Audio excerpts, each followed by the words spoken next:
Good morning, and thank you for coming. I believe we have an overflow too, so we will take the questions from the overflow. Um, Today's meeting is on the Iranian nuclear deal and the impact on its neighbors. As you know, since September of 2013, Iran and the U.S. have been talking seriously on finding a way to resolve the nuclear issue. It came as a surprise to everybody when Foreign Minister Javad Zarif of Iran and Secretary of State Kerry met and held bilateral talks in New York last September.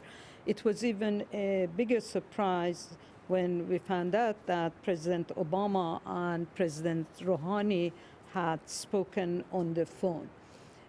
After a series of meetings in November of 2013, the P5+1 and Iran signed a joint plan of action. Among other things, the joint plan of actions mentions a final deal by July 21st. And of course, it also leaves the option of a 6 months extension open. But as you all well know, my sense is that neither the Iranian nor the American would like to see an extension, and they would like to really have a final deal if they can agree on the small items.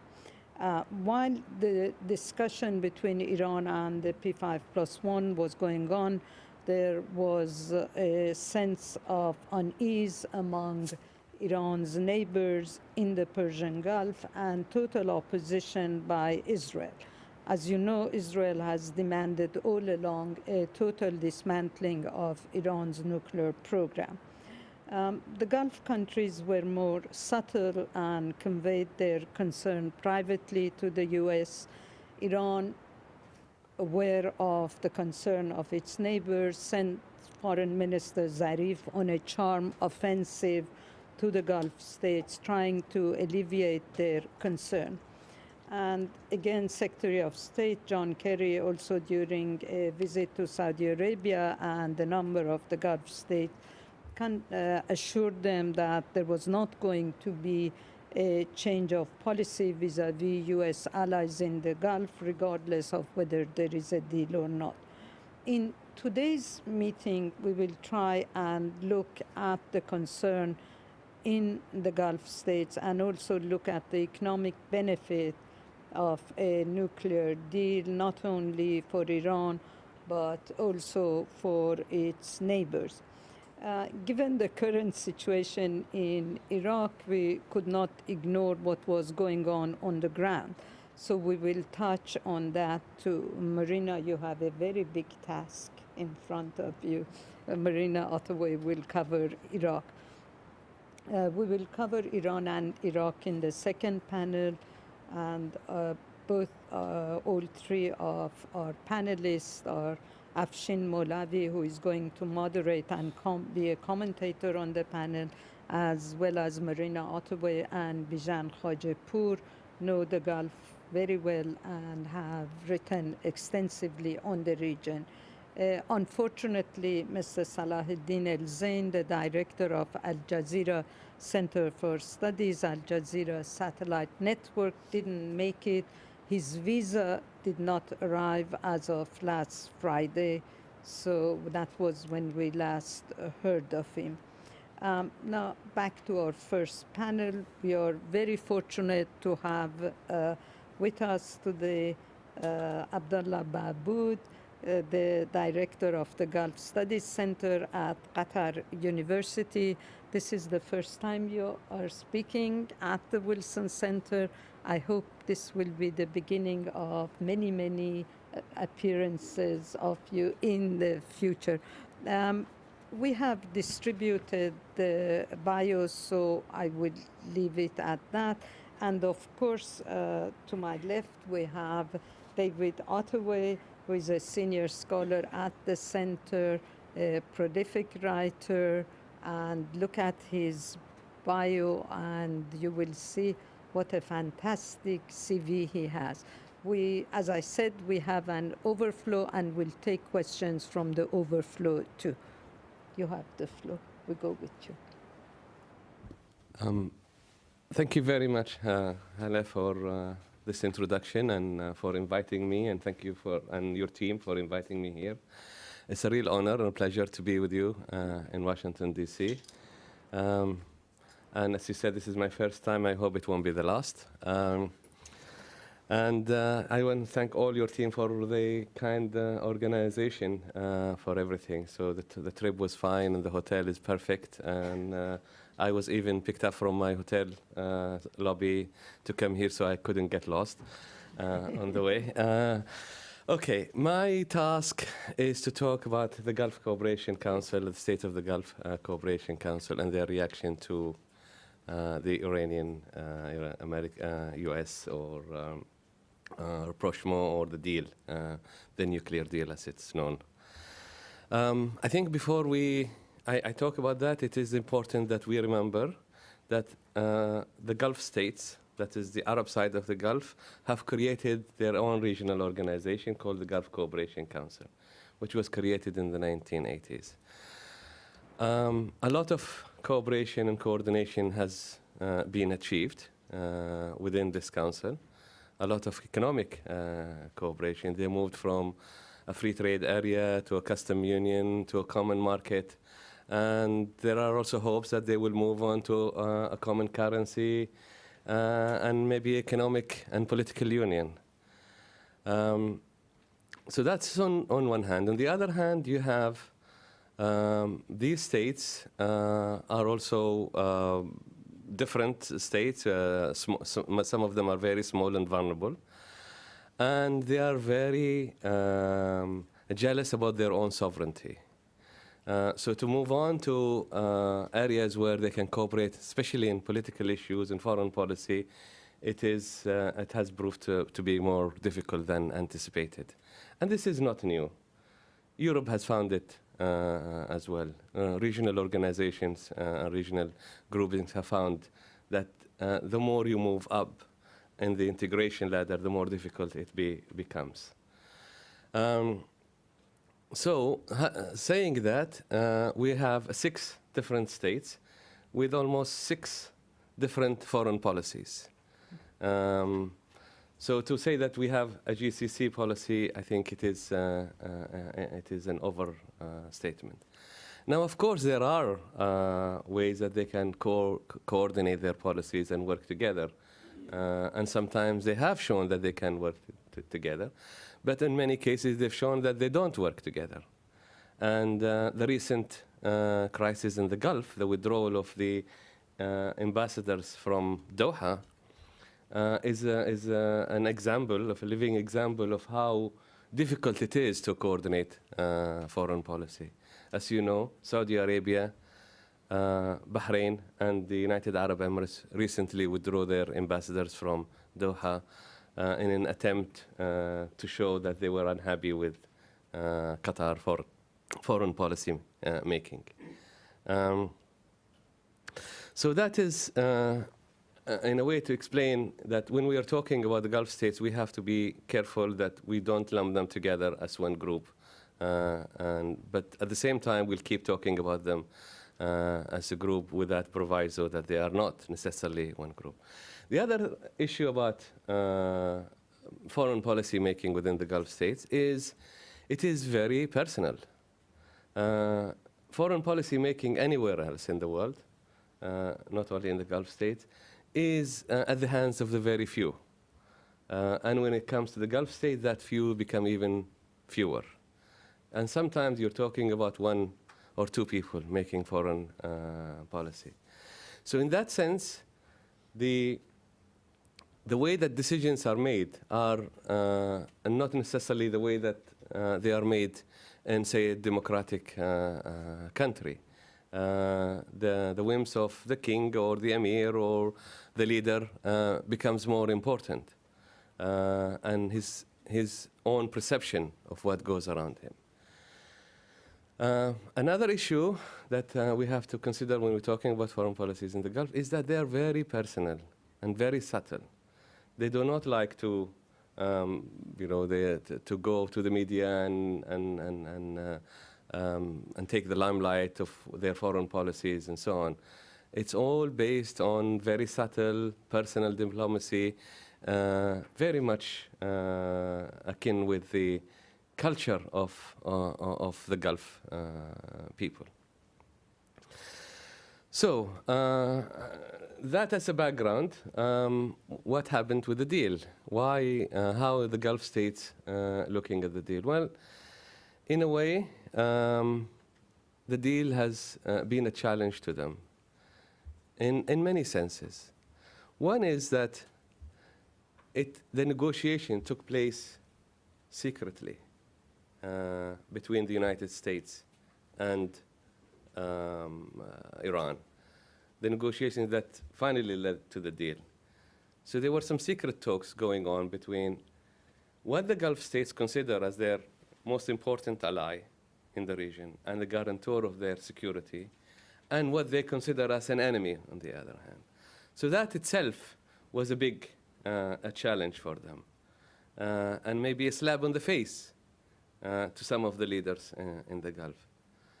And if that wasn't enough, one of the GCC countries was instrumental in initiating this dialogue between the United States and Iran. And that is Oman. Oman has helped both parties, the United States and Iran, to talk together. So here you have a member of the GCC states facilitating the dialogue, and then you have an ally of the GCC states talking to the enemy, if you like, without consulting them and without talking to them. So to the Gulf states, to Saudi Arabia in particular, the main GCC country, that was an insult. And there was an attack on Oman publicly, also by the population, accusing the Omanis of being traitors, accusing them of not being part of the GCC, and they were talking about kicking them out of the organization, etc., etc. So this shows, in a way, that there was no consensus on this. That the Gulf states actually do not have that foreign policy or unitary foreign policy that I was talking about earlier. The other thing is, the other issue that the Gulf states are concerned about is the deal itself. There were issues with the deal. They consider that the deal is much more of an arms control. It's to do with the nuclear issue, when the Gulf states themselves have a number of issues with Iran that they would like to discuss. And they feel that the deal has reduced the antagonism and the problems into just one single issue, and that is the nuclear issue. And that is not to say that the Gulf states are not concerned about the nuclear issue. Yes, they are, more than anybody else. And I'll explain why. Of course, the nuclear power that Iran would have got, they continued with their program, would have meant that they could move into weaponizing that power. And that will give them extra, if you like, dimension on their foreign policy, which the Gulf states already kind of objecting to, because they think Iran is already too powerful and too strong a menace in the region, that they don't want them to have a nuclear power. That is on one hand. On the other hand, there is a very strong environmental concern in the Gulf about some of the reactors of Iran, especially Bushehr, which is close to a geological fault line. And we've seen so many earthquakes happening in that area. And there is fear that we will have another Chernobyl in the region. But also, there is a fear that the Gulf water could be contaminated, which makes a major threat to the Gulf states because, as you know, most of the Gulf states, if not all of them, live on desalination of water from the Gulf. So it's not only it's going to be an effect on the ecosystem in the Gulf, but also on availability of water for them. And that itself is a major threat, considering that the Gulf, especially when you consider that the Gulf states do not have enough reservoirs of water, and they're more reliant on desalination. They have the largest desalination industry in the world, as you know.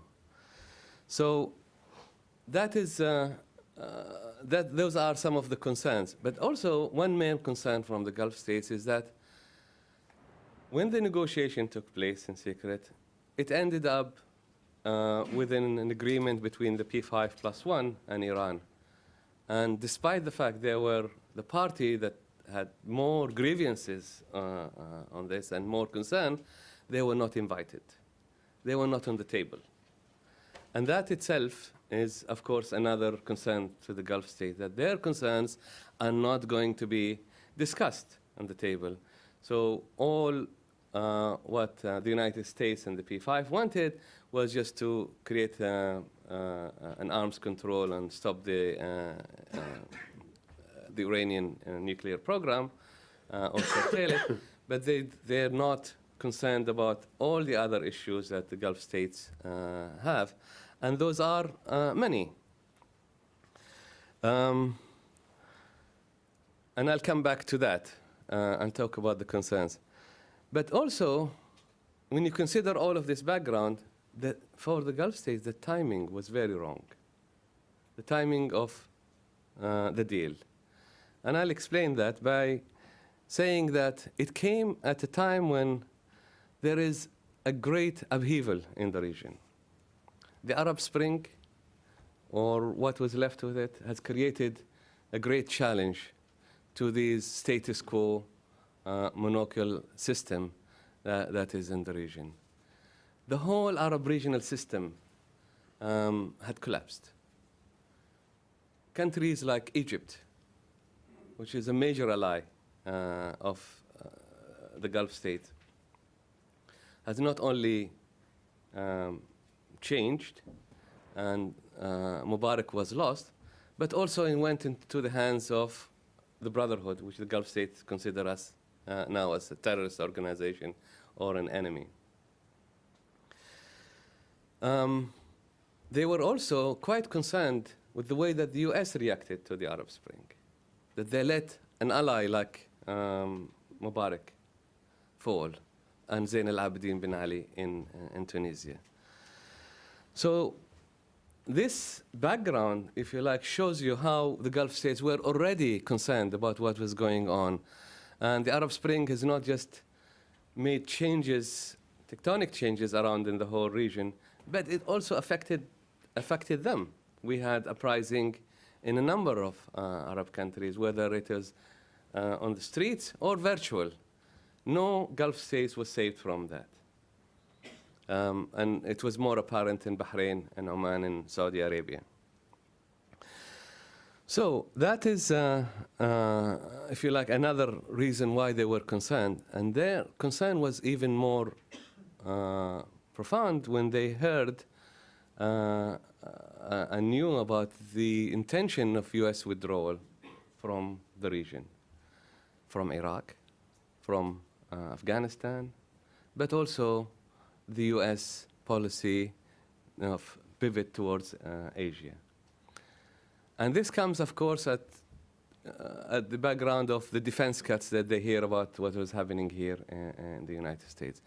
So there was a fear that their ally, their most important ally and security guarantor, is now leaving or will be leaving the region, rightly or wrongly, but that is that has been a fear. Also, this came at a time when there were talk about the shale gas discoveries in the United States and the fact that the United States will become an energy dependent country independent country, and also will also export oil and gas to the world, which will make them less important, or makes the Gulf states oil and gas less important. So that is, if you like, the background where the deal came on one hand, and these things were on their mind on the other.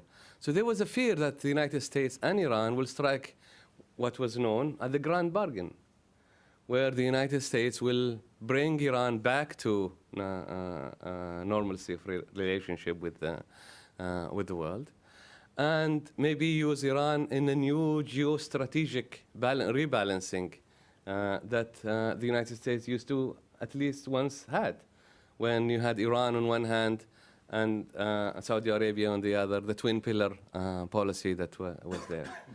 So there was also a fear of that.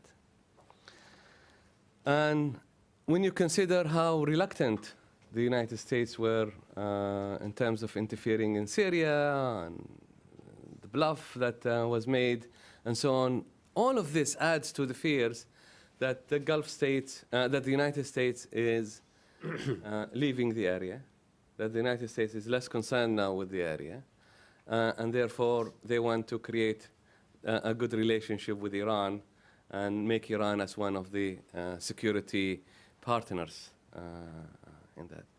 So why fear Iran if the United States want to do that?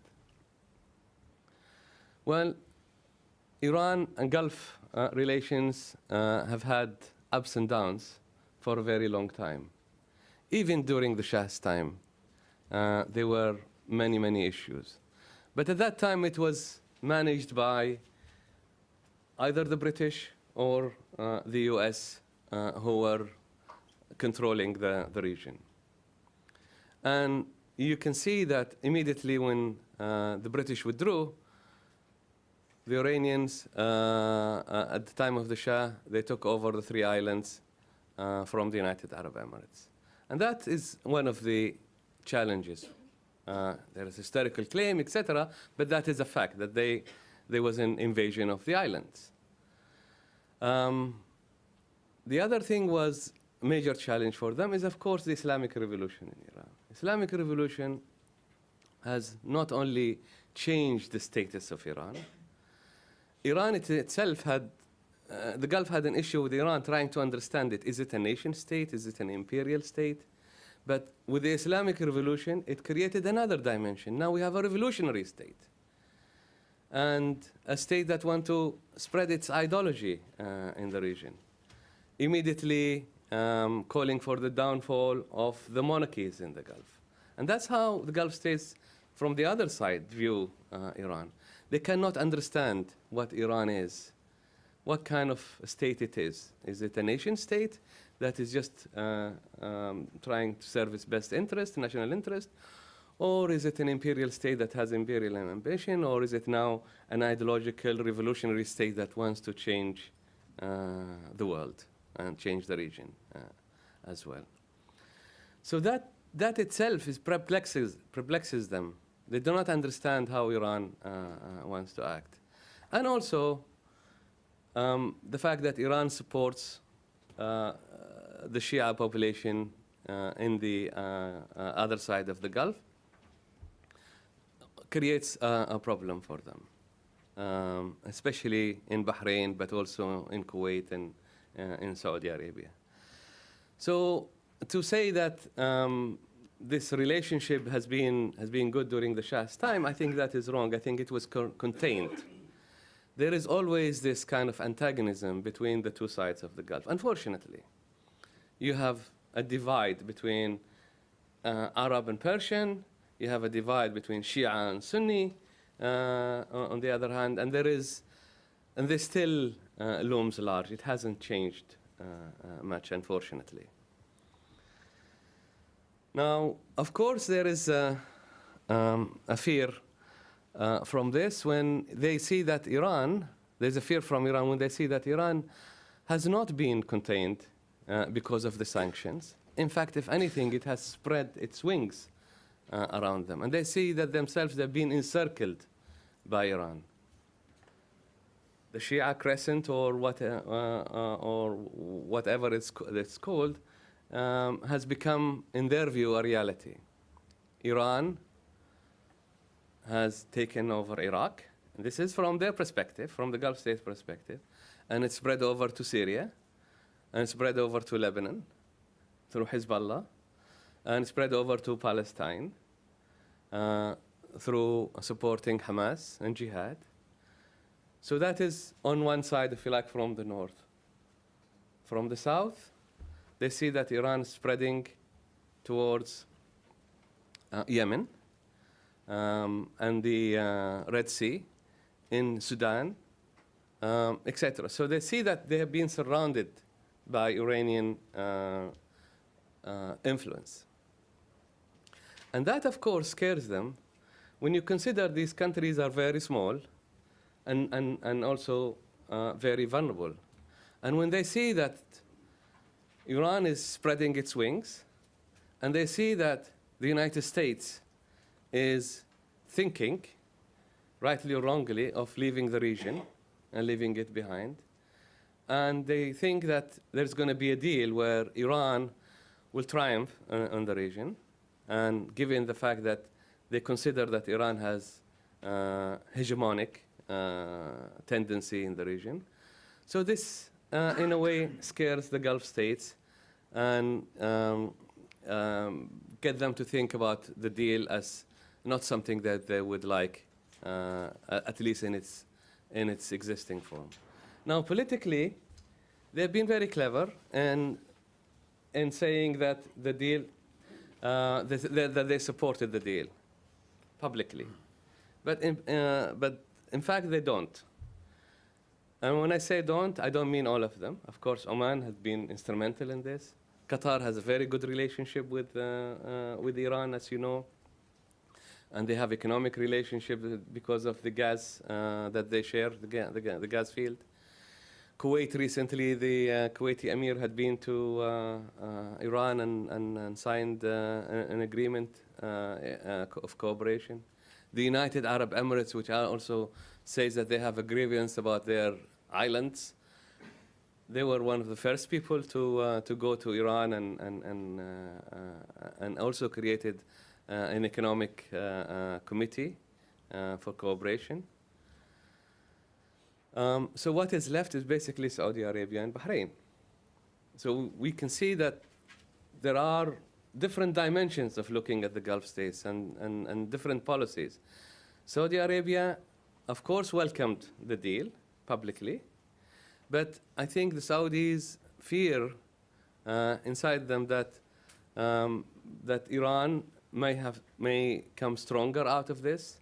There is, of course, a competition between Iran and Saudi Arabia, being the two regional powers, large regional powers in the region, for dominance of the region. There is competition, strategic competition, but also there is an ideological competition. Iran supports the Shia sect of Islam, while Saudi Arabia supports the Sunni sect of Islam. Now, of course, the Shia sect of Islam is smaller in terms of their percentage in the world. But when it comes to the Gulf, while they only make about 10% of all the Muslims, when it comes to the Gulf, they make about 60 to 70% of the population. And that is quite interesting because, you know, you have Iran as majority Shia, you have Iraq, but also you have Shia in the other GCC states. And of course, Shia in Yemen and Lebanon and so on. So when you take those into consideration, you can see the fear of the Saudis from terms of, you know, ideological control. Saudi Arabia sees itself as the guardian of the Muslim holy cities, and see themselves as a player for Islam and advocates of Sunni Islam, where they see, at the same time, they see Iran as a challenge to them. So the two countries have a lot to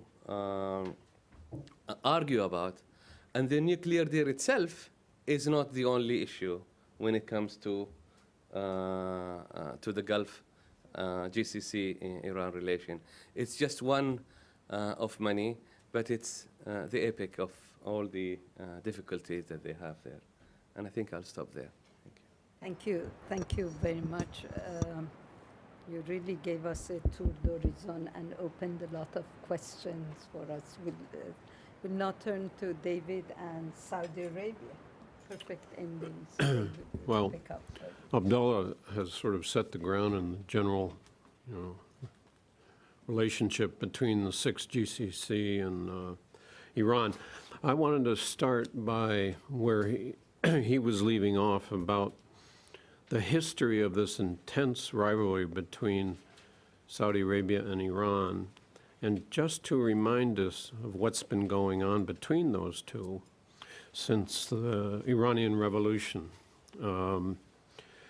And as Abdullah mentioned, Ayatollah Khomeini called for the overthrow of the monarchies, the Arab monarchies in the Gulf, and specifically the Saudi monarchy, and proceeded to send pilgrims to Mecca to cause a lot of trouble for the Saudis, challenging their control of the holy sites. And in the first 5 or 6 years after the Iranian Revolution, there were repeated clashes between Iranian pilgrims and the Saudi police, to the extent that in July 1987, 400 people were killed in Mecca in these riots. And this led to Saudi Arabia to cut its relations with Iran in 1988 until 1991. And it didn't stop with this political religious conflict over Mecca. The Saudis, you should remember, sided with Iraq for 8 years during the Iran-Iraq War and provided financing for Iraq, built a pipeline so that Iraq could get their oil out, not through the Gulf, but across Saudi Arabia to the western coast of Saudi Arabia. And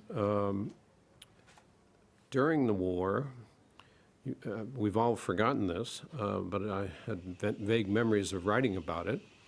The Saudis shot down 2 Iranian planes in 1984 in June that came across what was the Saudis considered the Fahad line, the divided airspace between Iran and Saudi Arabia, and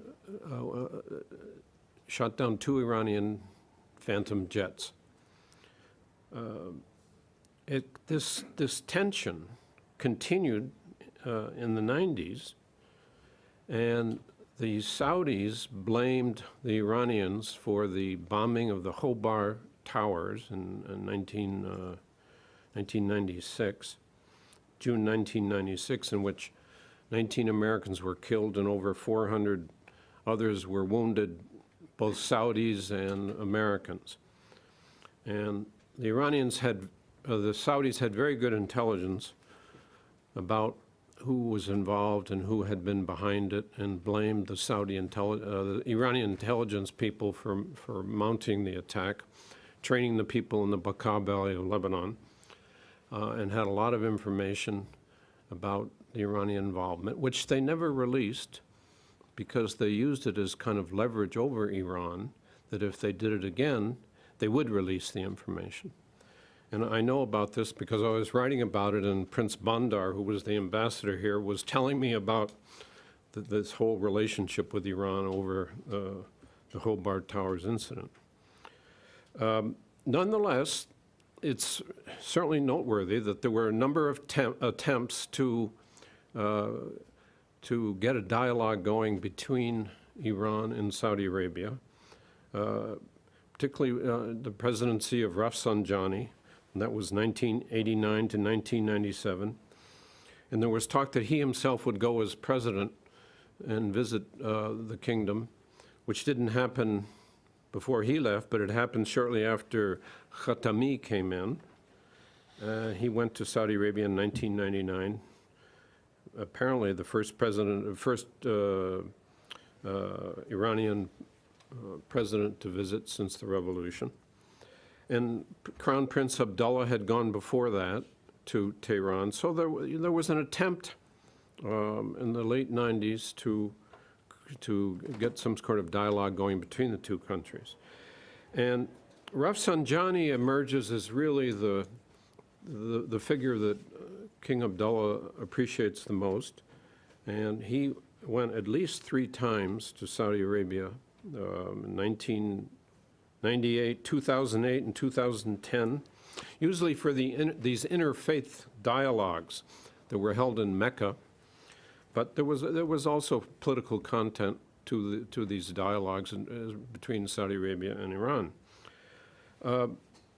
So there were a number of attempts, but if you sort of sum up what came out of all these attempts at dialogue and détente between the two up until recently, there really isn't much to get your hands around.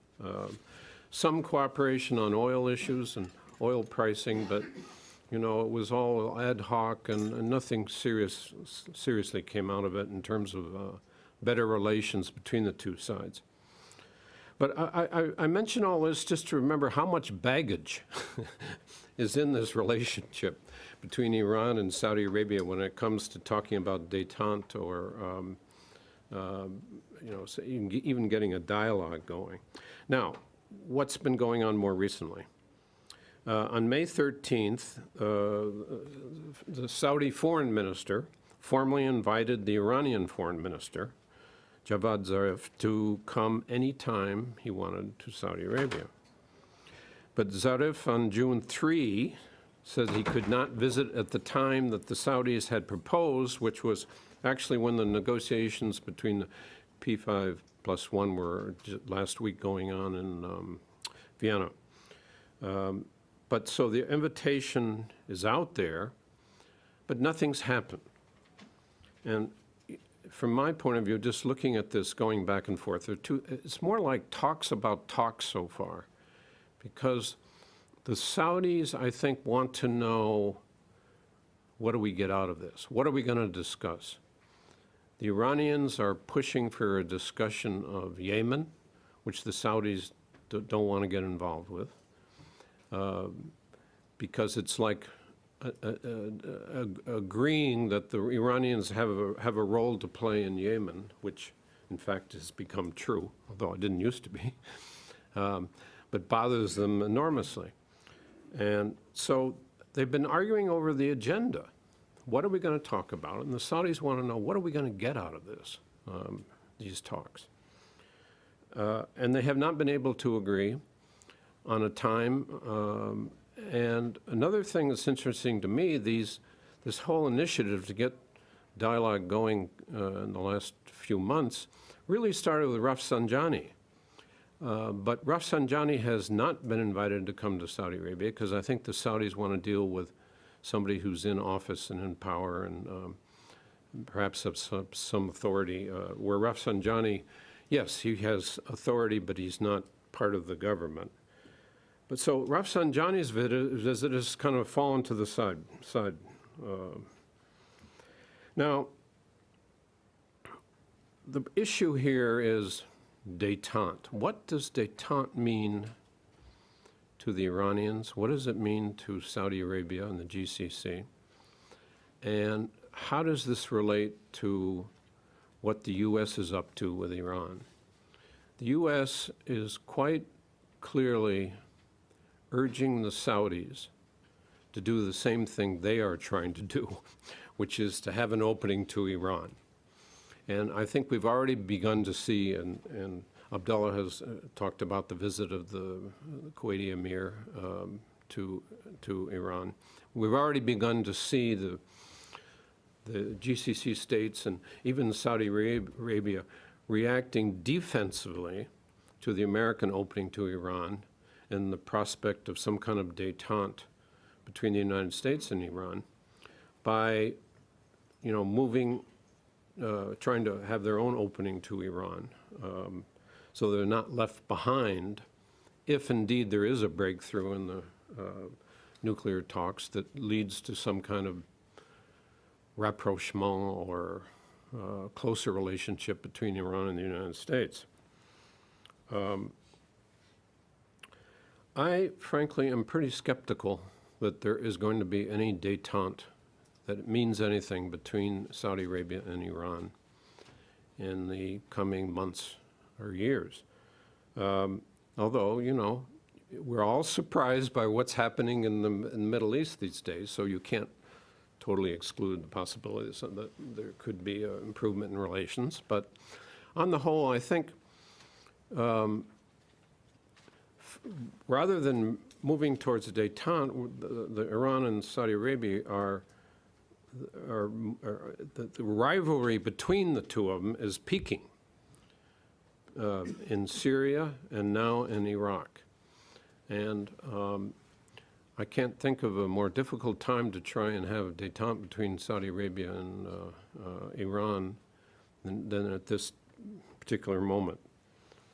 I think the Saudis look at what's happening in Iraq in two perspectives. Well, I should save that for Maria.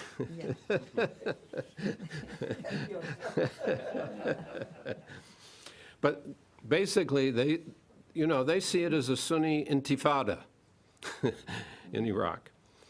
And although they're concerned about ISIL and ISIS, or whatever you want to call it, Daesh, and seeing these extremists coming closer and closer to their borders, they are even more concerned about what's happened to the Sunnis in Iraq, and they see what's happening as an opening chance to reverse, get rid of Maliki, decrease Iranian influence in Iraq, and strengthen their own influence. So just to give you an example, when I say the rivalry is peaking, I think Iraq is really where the two sides are coming together with totally different calculuses. And how you would have détente in the middle of this, it's hard for me to see. Although they both agree that they'd like to see Iraq stay together, they totally disagree about who should be at the top of the pyramid running the country. So a final thing, I think détente in the Saudi mentality means accepting Iranian gains across the Middle East, accepting the status quo.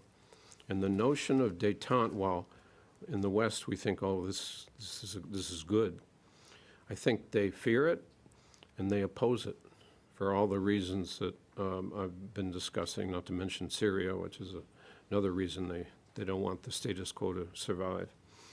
So mentally, détente for them is bad news, even though they have to pretend that they are trying to improve their relationship. But they will not and have no interest in accepting the status quo in the Levant, which at this point has been in Iran's favor. And I'll stop there. Thank you. Thank you very much, David. We'll open the floor to your questions. We have quite a substantial amount of time before the break, so we can have really a good conversation.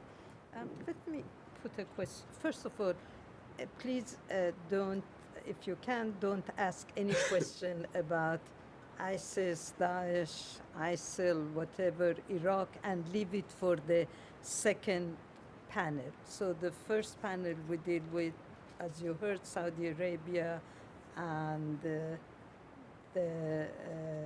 GCC countries and the Gulf states. And so, okay. Now, question to both of you. Supposedly, we have a deal on the 21st of July, okay? So the GCC countries and Saudi Arabia wake up in the morning and there is this deal, okay? Where do we go from there? What, it's a fait accompli, there is a deal, and so what do you think the reaction of these countries are going to be? Who will go? Do you want me to go first? Okay, that's a very good question. I think it will depend what the deal is, what's there, what's the meat in the deal, what are the issues. But I think the deal will most likely be more of an arms control than even a détente between Iran and the P5+1. Less alone a rapprochement. I don't think we're going to go to that level yet. There is a lot of antagonism, as you know, between the U.S. and Iran, and it's not just going to happen. Rapprochement is not going to happen because of the deal, but the deal will work towards helping that, hopefully, in the future. So it will depend on the deal, but I think it will also, and for the Gulf states, the GCC states, they will just have to accept the fait accompli, and they have already almost done so. So you can see most of them have already been to Iran and visited Iran. As I've said, Oman has facilitated the deal. Sultan Qaboos visited Iran, Kuwaiti, the Emir, the Emirates. What is really left is the Saudis. So they can have their differences, but they would just have to accept the deal because that's what the world community, the international community wanted. Now, of course, there is a lot of antagonism that will continue to be because of the issues I've just mentioned, but also, you know, the competition that is happening in the Levant and in Iraq, etc. There is a war, proxy war going on between principally Saudi Arabia on one hand and, of course, Iran on the other, whether it's in Syria or in Iraq. And in Yemen as well. So all the GCC states, in fact, have almost the same view towards Iran in terms of, you know, looking at Iran as a challenge, maybe a security threat to all of them. I think none of the Gulf states disagree on this view. But where they disagree on is how do you deal with that challenge? And how do you manage it? For Oman, for example, they found that they could work with the Iranian, and they found that there are benefits that you can get from that, especially the, you know, making sure that the Strait of Hormuz stays open, and you know, there are security arrangements between the two, and other economic arrangements that are going to continue, especially because of the role of Oman in this deal. Qatar has a very strong relationship with Iran. They share a gas field, and I don't think you're going to have a problem there with Qatar. They've always had a good relationship with Iran.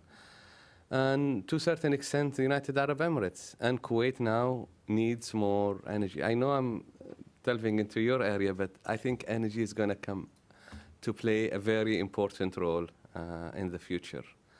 And Iran gas reserves is going to be very important in the Gulf states. And I'm sorry if I just mentioned this, the whole region could become an energy deficient in the future.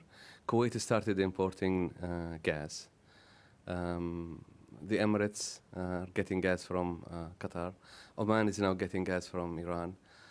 And in the future, you would see that there's going to be more need for Iranian gas to the region.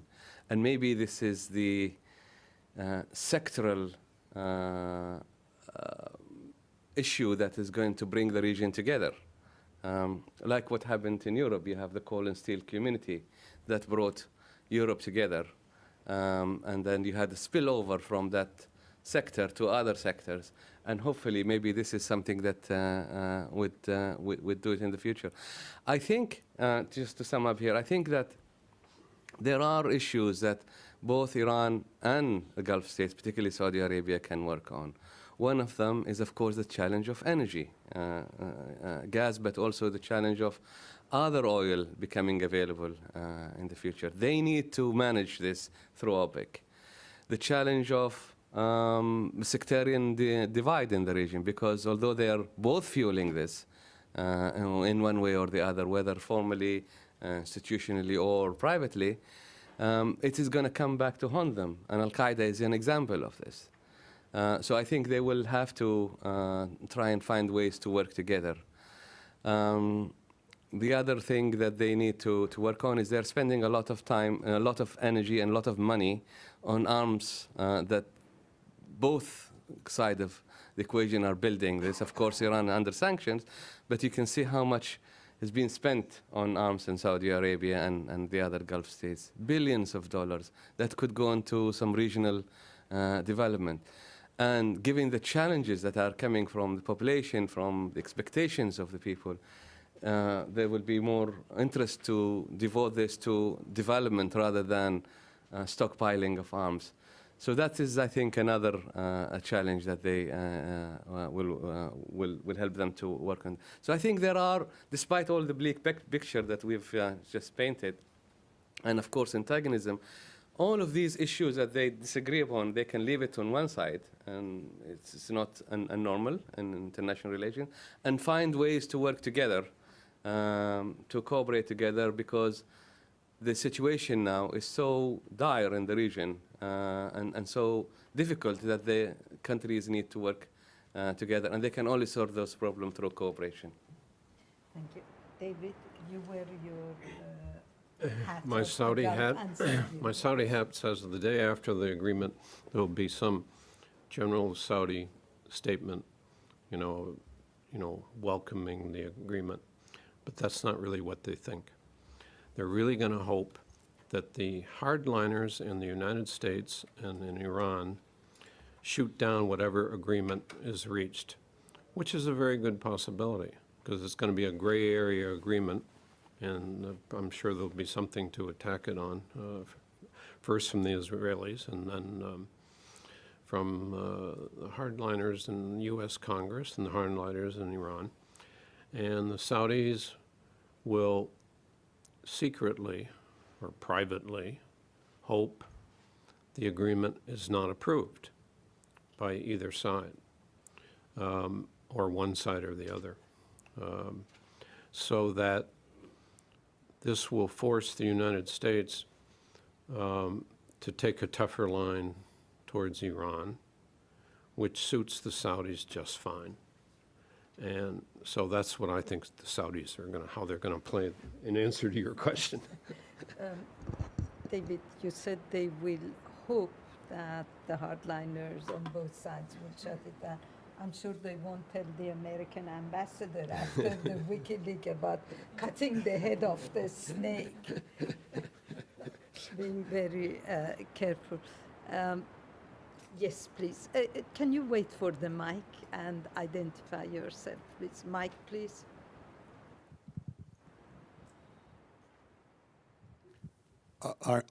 Excuse me.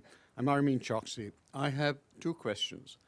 One, given what you said about the distrust between the Gulf states and Iran, the baggage that has accumulated over the years, and now the lack of trust between the United States and the Gulf states itself, what is the likelihood that Saudi Arabia decides surreptitiously or overtly to work with Pakistan to develop its own nuclear weapon system? My second question, my second question has to do with the fact, is it possible that even if there's an agreement between the United States and Iran, that Iran could surreptitiously work with North Korea to develop, continue developing its nuclear program there in exchange for oil? David? You go first. You know, I think the Saudis are already working on the answer to your first question, the contingency you're talking about. Because what we've seen over the last year or so, are a number of things. One is there's a new missile site in Saudi Arabia for intermediate range. Remember that they have Chinese missiles, right? Intermediate range Chinese missiles. The Saudis do. They built a new site for new missiles, updated versions of the Chinese missiles. And so they built a new site, they're getting new missiles, and they have very good relations with Pakistan, and they helped the Pakistanis build, they provided the financing for the Pakistani program. And the defense minister, Prince Salman, is he's one of the few outsiders that's ever gone to the nuclear facilities in Pakistan.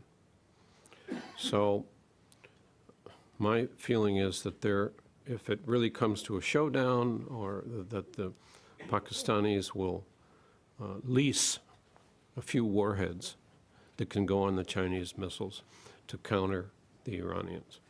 And I think they've been working on this B plan for some time now. But they don't need to say it publicly or do anything other than to prepare the sites and the missiles that could be the counterbalance to the Iranian nuclear weapons mounted on their missiles, if it comes to that. What was the second question? North Korea. I don't see the North Koreans providing oil. No, the Iranian will sign the deal, and then they will then get in touch with the North Korean to develop the bomb for them. There was a story circulating about this. I'm not up to the relations between North Korea and Iran, but it seems to me the Iranians have been proceeding on their own with their own facilities, their own infrastructure, their own brain power. And so I'm not sure, the North Korean missiles have not, so far, have not been worked very well either. And neither have their nuclear warheads. So there's talk that there's going to be another explosion shortly, but they haven't done it. So I'm not sure the North Koreans have that much to offer to the Iranians. No, I mean continue the development of the Iranian nuclear program In North Korea? Yes. That would really surprise me, but I don't, a lot of things are surprising us these days. But I haven't noticed that kind of relationship between the two, that they would run to North Korea or work out Maybe something. in our second panel, Afshin and Bijan can take up that question in the Q&A part of the show. Do you want to add something, After? Yeah, I think a question we need to ask ourselves is, why does Iran need nuclear power? And I think, of course, most countries now moving towards nuclear energy because of the fact that that they have finite resources of energy, oil and gas, and Iran, like any other country, needs to develop that for peaceful purposes. So that is, in a way, understood.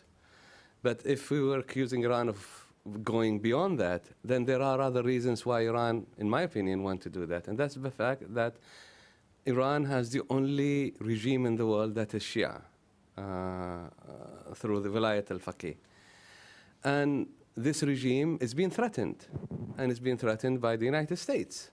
They want downfall of this regime, and also by other countries in the region.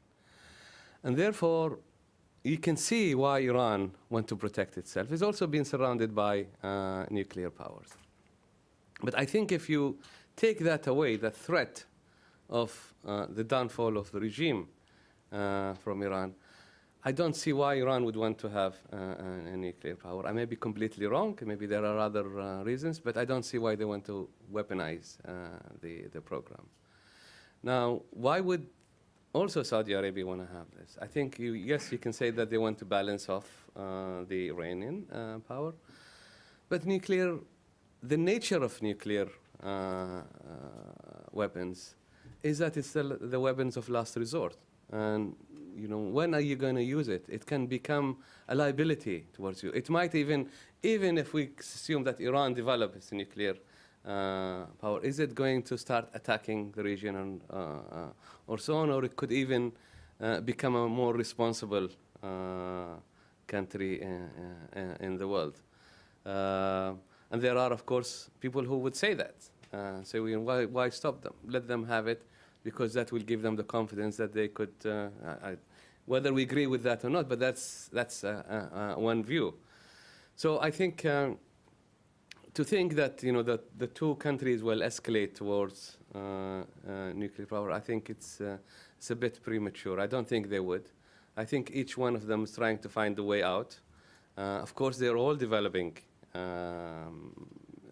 civilian nuclear energy. You can see it also across the Gulf.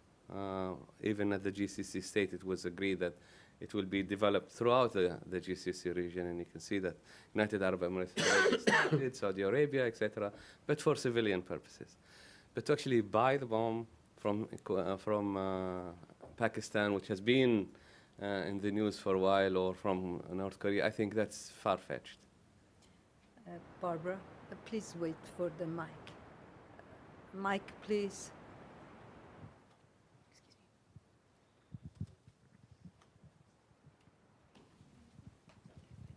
Thank you very much. Barbara Slavin from the Atlantic Council. Dr. Baboud, I wanted to ask you whether the view of the Saudis and the more conservative members of the GCC is akin to Israel, that any deal with Iran is a bad deal, or will an agreement that allows Iran to have a very small enrichment program, would that be satisfactory? Do they make distinctions, or is it just any deal with Iran is a bad deal?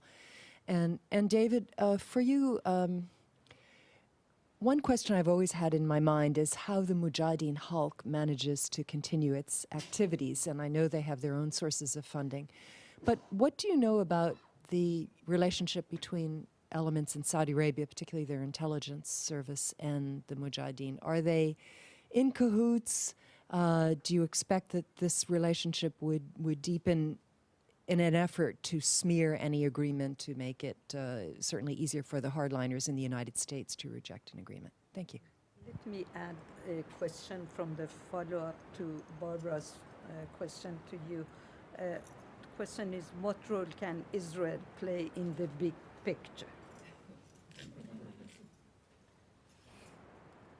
Okay, you go first and then David. I go first? I think, as you said, there is no one GCC view. But I think if you're looking at Saudi Arabia, I would say any deal will be a bad deal.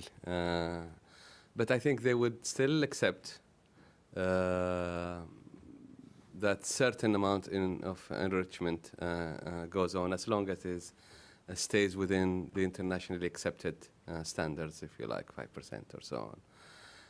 Of course, there is a mistrust, and they think that that the Iranians will cheat on this, given the misperception between both sides. But they would want to see that there is a very strict control on that. But to answer your question directly, I think yes, any deal would be a bad deal for Saudi Arabia. Was it Israel? Yes. What role can Israel play in the big picture? I think they would just complicate the picture. Well, what Israel could play is they can come out clean about their nuclear arms and put it on the table. It is quite perplexing that if you want to have the Gulf free of nuclear arms, and if you want to have the Middle East free, you have one country that does that when this country is armed to the teeth anyway. And if you have that, you will only try, and you will only encourage other countries to want to have the same. So I think Israel, in some kind of a future arrangement, not immediately now, but they could come out clean and talk about this and see how we can, debate this in an open manner where no country in the region should have a nuclear power because it doesn't serve the interest of anybody. And of course, there are also the other environmental reasons for it. And there is a fear of some of the Israeli nuclear reactors on the region. Barbara, I've never seen any evidence of Saudi support for the Mujahideen al-Khalq. I mean, if it's going on, I just hadn't hit my radar screen. And you might think they're supporting them because they're causing trouble for Iran. But I just never seen any evidence of them having relationship with the Mujahideen al-Khalq. On the Israeli issue, the Saudis have been pushing the denuclearization of the whole region, trying to get talks going. And the Israelis, of course, are totally opposed to it. And so if there were some agreement on the Iranian nuclear plan, maybe that's, and with good IAEA inspection and transparency so that everybody knows what's going on in Iran, maybe that's the time for the Israelis to think about, a denuclearized Middle East zone. If they can be satisfied that the IAEA really knows what's going on, and the additional protocol that requires inspections whenever the IAEA wants to go in and look at something. But, this is, to me, this is, the outer limits of wishing and hoping and dreaming something that probably won't happen. But were there to be an agreement, maybe they could get these talks going for a denuclearized Middle East zone. Yes, please.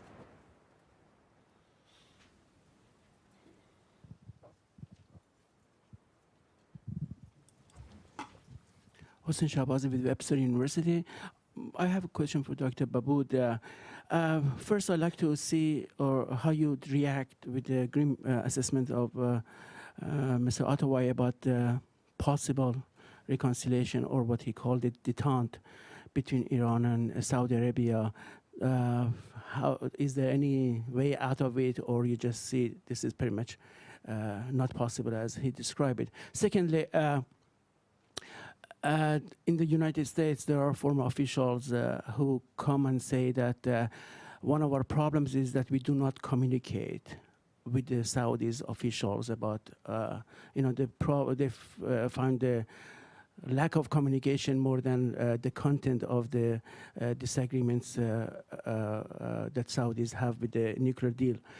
The way that did you describe the process of decision-making, foreign policy decision-making in Saudi Arabia, do you give any credence to this kind of claim, or no, as you said, pretty much it's shaped by the top, the king and perhaps a couple of his advisors, the foreign policies? I'm talking about Saudi Arabia. Thank you. Let's take another question here too. Let's take two questions at the same time. Thank you. My name is Basil Bastaki with the Center for Strategic and International Studies. My question has to do with the fear of Iran fomenting internal revolutions within these countries. Is this misplaced or is it accurate? Thank you. Okay. Who was going to go first? You want me to go first? Abdullah, and then David. Okay. Just Well, I think I've mentioned this, that the decision making in the Gulf states, Saudi Arabia included, is very personal, and it's based on very few people, whether it's the king or the foreign minister, and so on. The circle is very, very small. Now, having said that, unlike, of course, they are in other countries, but having said that, it doesn't mean that it is bad. In fact, in some cases, it's a good thing, because decision can be made very quickly, and a change of heart can happen very quickly. There's a lot of sentiment in this. It's very personal kind of thing. So you can see, as David was saying, that during Rafsanjani and Saudi leadership were very close. And if you have that kind of relationship between personnel in Iran, Rouhani now, and the king in Saudi Arabia, and so on, it could change a lot of things. It's the whole, perception is a reality. It's how you see the other side. And with a little bit of goodwill from both sides, you could see a complete change of the game in the region. Now, maybe I'm optimistic, but I think there are, of course, differences between many countries in the world, and there are challenges and competition and so on. And the Gulf, not like other places, they can live with it. They can live with Iranian ambition. They can live with, and they have done so in the past. They can live with antagonism that they see from Iran and so on, but they could also find ways of cooperation. And maybe the deal, if it happens and when it happens, could be a good way of moving this forward. And I see that, that the message that Saudi Arabia is sending now to Iran is, come and visit us, let's talk. In fact, it's Iran that now is not wanting to talk to the Saudis for whatever reason. They've invited the foreign minister, Mr. Zarif, and they have invited Rouhani. And Iran hasn't yet responded formally, taking their time on this. But you can see that the Saudis now wanted to talk. They cannot be out of the game. They want to be part of it. And there is, of course, a lot for them to lose if they are not there. I'll be very open with you. I think from the Iranian side, I think there is a lot of looking down on the Gulf states, saying, these are unimportant states, irrelevant. We are now talking to your bosses. We are now talking to the Americans who guarantee your security. We are now talking to the world community. You will come later in our priority. So that is, I think, an Iranian mentality that it doesn't help the region. That the fact that they don't take these small states together. The other thing is, they try and divide the Gulf states, and they have been trying to do that quite well. Let's bring in the Omanis, let's bring in the Kuwaitis. They have more interest with us, and so on, so that they divide them away from, make a divergence between them and Saudi Arabia. They can succeed only to a certain extent, because both these smaller states in the Gulf, they actually fear both. They fear the Iranians on one side, and they fear the Saudis on the other. And they want to play them against each other, as they've always done in the past. So I think that's also a wrong policy. So I think there is a new rethinking in Iran that needs to take place. Now, just to move quickly to your question, whether Iran instigates Foment revolutions. I think revolutions in the region then don't need fermenting from outside. There is a lot of grievances in the region, across the whole Middle East and the Arab world in particular, and they don't need fermenting from outside. But if you have a Shia community that is being treated as second-class citizen in your country, their own country, they will definitely look for outside help. And I think Iran will find a way to play that role. Whether that role is exaggerated or not, that is another matter. But I think what we're looking at in the region is that there are a lot of indigenous discontent with the systems that need to change. And it's up to the regional powers now to start thinking themselves that we need to treat our people equally. We need to treat them as all equal citizens in the region, not differentiate between whether ethnic or religious groups, etc. And I think if it wasn't Iran interfering, you will find other countries interfering if you mistreat your population. And that is a reality, and this is in fact what is happening. Now, some of the Gulf states will, of course, say it's Iran. It's to deflect the situation. I don't buy that. I think there is a lot of internal discontent that needs to be sorted out inside the country domestically. Thank you.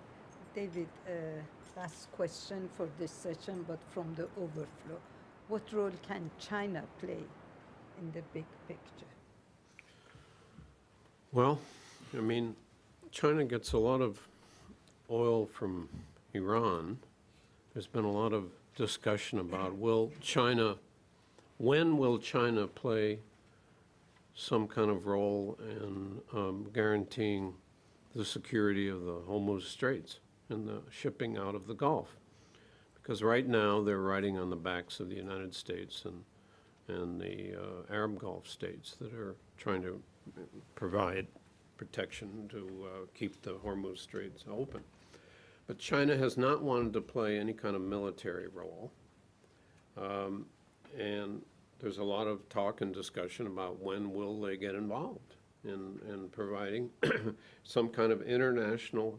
I mean, one way to diffuse all this tension in the Gulf is to get an international flotilla, if you will, like there is fighting the pirates off Somalia. Some kind of international force in the Gulf that would kind of separate the two sides and assure the exit of oil and gas from the Gulf. So I think that there may be discussions about this down the road.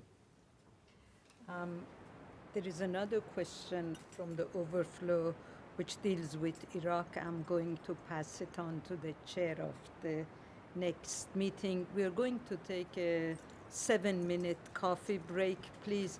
The overflow is going to move to the auditorium, and please be back in 7 minutes. And join me in thanking the panelists. Thank you.